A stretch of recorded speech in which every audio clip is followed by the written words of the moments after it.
The following program is a production of UNO Television for KYNE TV. Consider This with Carol Schrader is made possible with support from Allegiant Health and by Nebraskans for Public Television. Consider This with Carol Schrader, a news and information program recorded on the campus of the University of Nebraska at Omaha. From the Fireside Lounge in the Milo Bale Student Center, here is your host, Carol Schrader. Hello and welcome back to UNO. Consider this, that children are our most important resource, but also consider the fact that we are in a budget crunch. Government resources are being cut back, we're concerned about taxes, and we don't know how we're going to fund certain programs that we have deemed necessary to help children and their families in the state of Nebraska and across the nation. With me today is Kathy Bixby Moore. She is the Executive Director of Voices for Children in Nebraska, and I think on a yearly basis we basically do kind of a status report, but we're moving into a legislative session and things are going to be really competitive for dollars. Already this week we've seen Mike Johanns slash his own staff by over $500,000 a year, and so he's trying to set an example. So you've got to be a little concerned. We are, and I think part of why we're concerned is that we've made in the last 2 to 3 years some major headway in behalf of children. We've put in place a children's health insurance program. We've put in place an Adoption and Safe Families Act that is intended to take children away from unsafe families, rehabilitate that family where possible, but move them to a permanent family more quickly if that's not possible. And we've also put in place some very innovative juvenile justice options, and we have to make sure we keep those. We will have done almost a greater disservice if we lay those out and take them away. So we're not bringing any innovative packages and ideas this year. We're just trying to fund and maintain what we've already brought. You do have a couple of bills that you sought sponsors for, and I don't know if some have been introduced, some haven't down in Lincoln, so I don't know if the bills that you're interested in have been introduced yet formally. Most of them have not. They're still, most of them are in draft form or an idea that's about to be put in draft form. We're looking at a couple of child care issues. Voices for Children every year has a Blueprint for Action conference where we bring our members together. They identify areas of greatest concern and then put recommendations on paper. And one of our areas of greatest concern with early child care is quality. And so we're putting forward a couple of proposals that we hope will create a service fund and enable child care providers to improve the training and the quality of their teachers.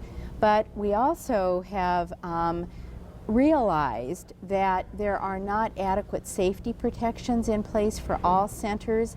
They are not doing criminal record checks in many instances. I thought that was required. Well, some of us thought that too, and through some various changes in regulations, etc., it's not. So what we're doing is proposing a piece of legislation that will require it for every person who works in a child care setting. And as we've seen just in the last month, we've had 2 or 3 child care providers charged with sexual assault and physical assault. So it's crucial that we support the minimum safety and protection standards. At the same time, we're looking for quality. Now, backtrack a little bit. We have gone through a couple of almost 2 years, a little more than a year, of our welfare reform, and there was a great deal of concern at that time that there would be enough slots. Right. It sounds so sterile, but enough availability of child care for children of parents that are coming off welfare, primarily mothers. Before we get up to worrying about the safety, which is of prime concern, have we even bridged the gap? That's part of what we're trying to look at with a couple of our quality bills, because Nebraska does not have a child care waiting list, which most states do. In other words, we don't have a formal one. Exactly. There may be a waiting list. That's exactly right. Thank you. a that's registry, an important, so to speak. Well, what's happened is that if I am a welfare recipient and I'm wanting to return to work and I'm wanting to get child care subsidy, I can go get a neighbor, a grandmother, someone to do child care just for my child. So it doesn't have to be licensed. It doesn't have to meet some of the other standards and criteria. And so we have a lot of child care like that, particularly for welfare recipients or former welfare recipients. But we don't know very much about what that care really consists of, if it's safe and if it's of good quality. But some people might say that we don't need to know that that's how people took care of children before, maybe not in such huge numbers, Right. but a friend or somebody is, someone that you knew that took care of the children. And so, I mean, those informal liaisons are nothing we should be checking up on in any And way. I might agree with that if I hadn't picked up the newspaper as many times as I have in the last couple of years and found individuals caring for 21 children, found individuals sexually assaulting. That's not happening here, those, 21 children. Try Fremont, Nebraska.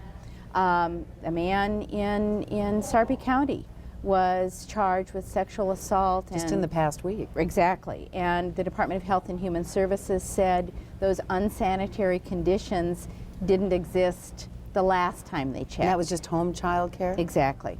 But 6 children. He was licensed to care for 6 children in his home. So, Which in essence is a daycare. exactly, exactly. So I think, plus, we have to always remember that Nebraska has more women and more households in which the only parent or both parents are in the workforce than any other state in the country. Now say that again. Nebraska has more women in the workforce than any other state, and we have more households in which the only parent or both parents, if there are 2 parents, are in the workforce. Per capita. Per capita. So more of our children are needing child care than in any other, presumably, than any other state in the country. So we ought to have the most stringent licensing requirements. We ought to have the highest quality child care if we believe that children are our future.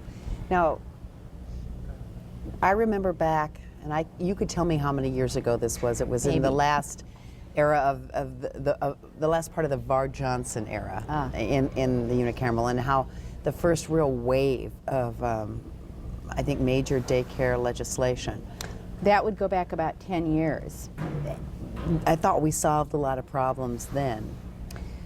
We have consistently encouraged standards, minimum standards, and quality in licensed daycare homes. But partly because we are a rural environment, partly because we do believe we can take care of our own, you are only required to be licensed if you care for 4 or more children from more than one family. And so I continue to debate whether or not that is, I would like to see that number lower. I would like to see someone be able to care for one child, their neighbor's child, or a couple, brother and sister for a neighbor. But I'd like to see 3 or more children required to be licensed. So we've done a little of this, but we have never adequately funded anything with state dollars. We don't have enough training available in all parts of the state for child care providers. We are just beginning to set some minimum credentialing standards, and so if you don't believe in mandates, perhaps you believe in incentives and in pride in being credentialed or receiving some certification. We have done very little of that. We're just beginning to do more of that, I'd say in the last 2 years. But you said those 2 words, state dollars. Right. And which takes us right back to your opening comments. Nebraska is a conservative state. We are a state that believes families ought to be able to take care of their own.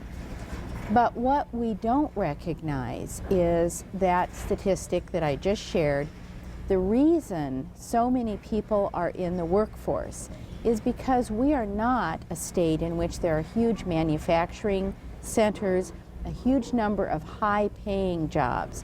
We are a service-oriented state, and more of our employment is half-time employment, employment that is minimum wage, slightly above minimum wage. Part-time and contingency workers. Or seasonal. Seasonal. And so most of our people that are on public assistance and receiving public assistance services are already also working. It's the fact that their work isn't paying them enough to completely be self-sufficient. Didn't we know, there are very few people in this state who were opposed to welfare reform. Right. Mostly because we know that working is sort of good for the psyche, having an identity. And being a full-time mom is great, but we're getting into a generational problem of welfare. So most people thought that this was a good idea. However, didn't we know that the jobs that were available might be part-time or not quite full-time, so that they could have, even benefits. That's why we have the child care, state-assisted medical care for children. I mean, we came that far in the realization, but we had to know that the other element was child care. We knew it. And actually, one of the pluses to Nebraska's welfare reform, as you say, is that we extended eligibility for health care benefits and child care benefits beyond the time a person can be on public assistance. So you're off welfare, so to speak. You're off the cash assistance. Right. But the outright you can, cash. Right. But we will help you, as many people, a little safety net. Right. Till you get to the point, hopefully, in theory, where you can make enough then to carry the load. And so Nebraska did recognize, part of the reason for doing that was their recognition of the part-time so that's a good thing, and low pay. and we That's saw a very that. good thing. What we don't know right now, and we unfortunately won't know it for another 3 years, is whether or not people are going to be able to sustain themselves after they get off welfare, and then after they are no longer eligible for Medicaid and for child care the other subsidy. subsidies. Exactly. We still don't know. What's interesting, and this is true in every state in the country, is that at the same time we tightened welfare, our economy has been very strong. So there are tons of jobs in Nebraska. There's a very low unemployment rate. So almost anyone can go out and get a job. As you're saying, though, will that job support them? Can they keep that job? Will their additional benefits plus the wages support them? And we don't know that. Unfortunately, we also aren't doing a lot to collect that information. And so one of the things that Voices is consistently promoting is some good evaluation work. I would think that, though people can quibble all day long about what the federal government should do versus what the state government should do, that's an unending argument. That one good thing that a federal government is good for is that when it's been a national mandate as well as a local one to reduce the welfare rolls, that data across the nation, a data collection system on that would be a decent federal role to assume. Are they taking any responsibility for that? Well, they're collecting some data, but it's more month at a glance data. It isn't that we're going to be tracking Mrs. Smith over the next 6 years. There's a term for that. Yeah, we know month to month how many people came on, how many people went off. It's still very questionable whether we're going to have good longitudinal data. The other problem is that in the midst of all of this, Nebraska has, as you know, changed its entire service delivery system. We created a new agency that's a conglomerate of what was 5 agencies previously. So we have a new way of doing business, but we also have a new computer system. And whenever we change computer systems, we always lose a few things along the way. And last year, Voices for Children, in collecting their kids count data, was not able to get certain information on the number of kids who we're on Medicaid, which is the health care side of welfare reform. So again, that's just one other little glitch, one little complication that's going to make it real difficult 5 years from now to sit down and say, so how was welfare reform? Was it better? Was it worse? The other thing that Nebraskans have to realize is that, as you said, by and large, most Nebraskans want to work. They don't want to be dependent on someone. But we do have some generations of welfare recipients who, for a variety of reasons, 2-3 generations have been on welfare. When we put a 2-year limit on those folks, I'm afraid that we're going to find that to be an unrealistic limit, because even though those people may want desperately to become self-sufficient, if they don't have modeling and a work ethic in their family, it's going to take longer than 2 years. Not to mention skills. Exactly, exactly. Let's wind up the safety issue in child care, and then we'll move on. There are many issues. So do you think that, would your bill that's still hatching, incubating, whatever it's doing, would it require a lot of capital outlay to get a system in place, or to add to the system? No, but what it does require, and it's a big problem actually, the barrier it's going to encounter, is that it requires the child care centers who are doing a check, a criminal record check, to pay $10 for each state patrol check and $24, one or the other, for each federal check. So there's two checks for each person? Well, depending on how you, on how you do it. Choose to do you it. can do the FBI check, and it should include the state information as well. Whether or not, as we become more proficient at doing those checks, I'm hopeful that we can begin to see a reduction in that cost, or a cost sharing on the part of the centers and the state. And I think it's probably going to take us a year or two to work out that formula. And you want home child care providers that take care of X number of children. You want to broaden what we might consider the normal scope for that, which is, we think of the organized daycare centers. Right. I want a check on each home center so that when they apply for licensure, there is a check done on them. But I also want each center who's hiring someone to do a check on each hire.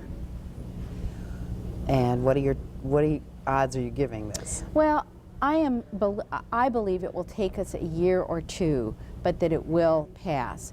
We've actually done similar things for school bus drivers, school teachers. The Oprah Winfrey bill passed 5 years ago that basically said every state may have access to these records if they put in place enabling legislation. Most states didn't pass enabling legislation, and so just last month the Congress passed a bill saying you already are able to do it. They removed that requirement. So it's coming, and I think it will pass, but it may take a couple of years. Right, so we're concerned about abuse and improper conditions for children. Right. We're going to quickly touch on a bunch of other issues, but let's sort of finish off that issue, not as it relates to daycare. Are there any other child abuse, child neglect issues that Voices is concerned about? We are concerned, greatly concerned, about Child Protective Services, the Central Registry, whether Nebraska's response to abuse and neglect reports is adequate. We do not have any legislation that we're putting in this year, but we just embarked upon a 1.5-year project with funding from the Justice Department to look at this system and look at the child abuse system in relation to the domestic violence system. We often have children who are witnessing domestic violence, but the relationship between the man and the woman or the two adults is dealt with, but not the safety of the child in that circumstance. So we're wanting to interlink those two systems and improve the child abuse system. So here you're not just interested in data, although you would like more data, but you're interested in the systems and Exactly. how they function. What happens when that phone rings? Juvenile justice. You have a new, you worked so hard, the people in Voices for Children and many other organizations, to get a new Douglas County Youth Center. Yes. Although maybe it has a new fancy name. Nope, that's still it. Still the Youth Center.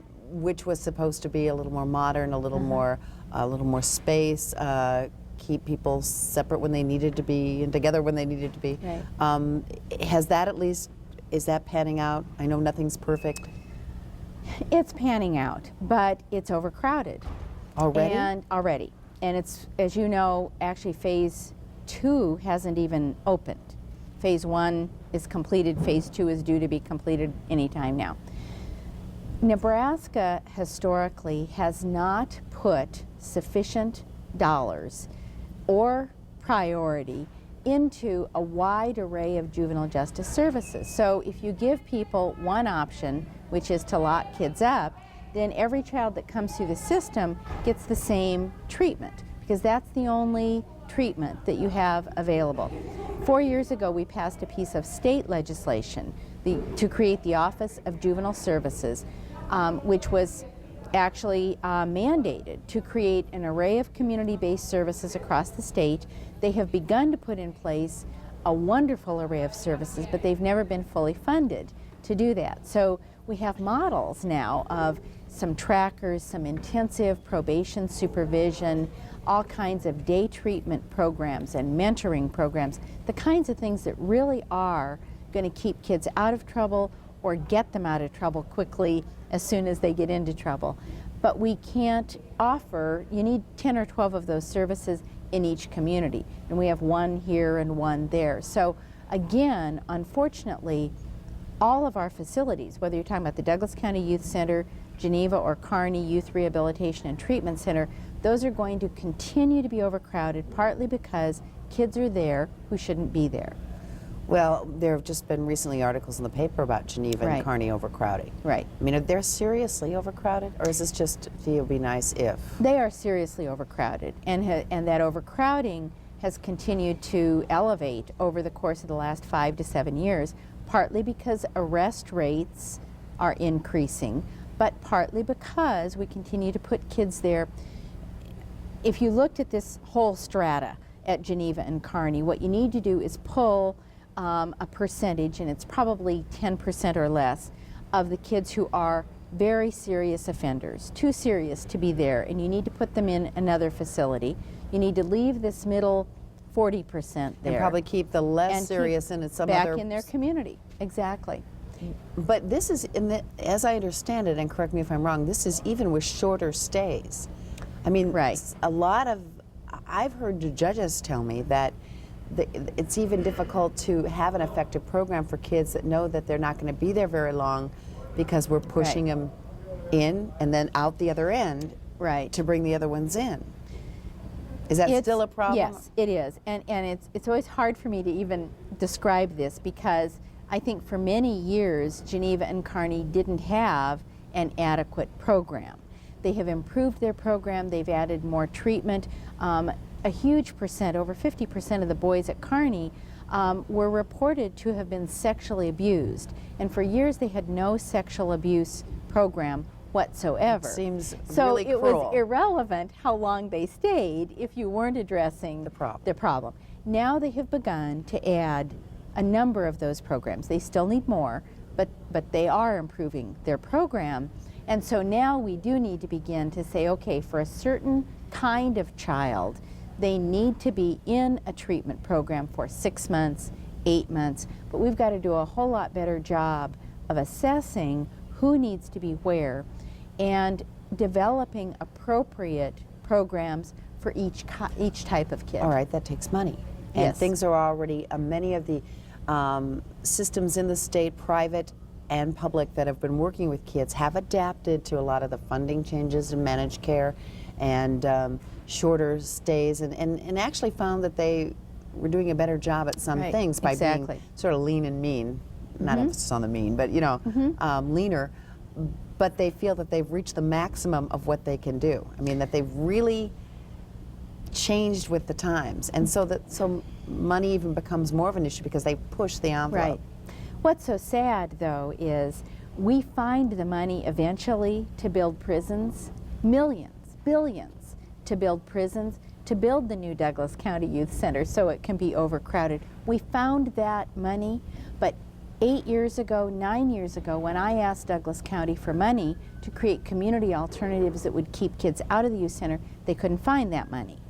So if we would take a smaller amount of money earlier to create alternatives, then we wouldn't have to build the buildings Now, 10 years is later. this a fact? I mean, It has this is been an proven? absolute fact. There actually is research that is out.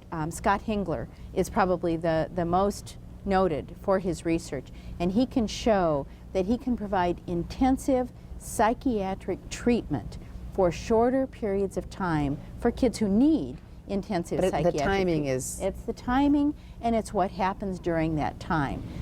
People often think a kid does something bad, I want to punish that kid, and punishment I've sure, had that's those right, feelings. we all, and punishment ought to last 6 months or 8 months. 3.5 months ought not to be punishment. The truth of the matter is, when Kearney was first developed, it was created with what was called the positive peer culture, PPC. I remember that. It was a treatment modality. And when I read the very first manual that Kearney produced, it said the ideal length of stay was 4 months. That's what our judges are complaining about today. Now, today you might say, yes, but the kids are different and they do need longer. That might be true. It wasn't true 5 years ago or 10 years ago when people were complaining even then that kids couldn't stay 8 months, 9 months. So 4 months wasn't enough then. Exactly. Before we were finding out a little more about the kids. Right. We have less than a minute. You know how fast it goes. For people that are interested in kids, what are spew out the things that we should be watching for in the next legislative session, even the next federal session if they get through impeachment, and I mean the things we should keep our eyes open for? In Nebraska, in the legislature, there will be approximately 7 bills dealing with juvenile justice issues. We need support for the funding of those bills. Some of the bills are dealing with the court's ability to include the parent in a treatment plan. You can't take a child out of a home, fix the kid, and put the Haven't we been child always back. wanting that? That's right. And Okay. so there is legislation to do that. Not all of this costs money, because some of the legislation also is asking parents to participate in the cost of treatment Okay, for the real child. quick, because we've got a half minute. Reel some other ones out. That's about it. Actually, those are the big ones. One new bill Senator Lynch just introduced, I found out this morning, is to ask Nebraska to cost share and provide schools with support for offering school breakfast and lunch. If kids are hungry when they sit in school, they can't learn. Absolutely. If you're interested in children's issues, Voices for Children Nebraska, the perfect place to start and get information. They're busy there, but they'll get you connected with the right people. Thank you, Kathy, Thank for you. joining us today, and thank you for joining us on Consider This.